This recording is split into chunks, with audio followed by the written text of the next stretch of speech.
3 cuartos de cancha sobre la izquierda, el tiro libre para Talleres, le pega a Sasha Marcín, viene el envío, ¡gol!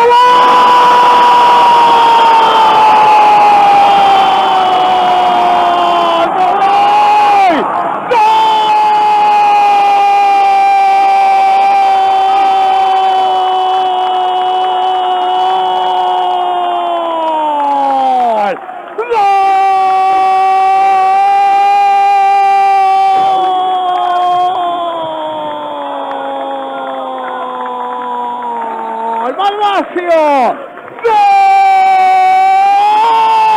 gol de Talleres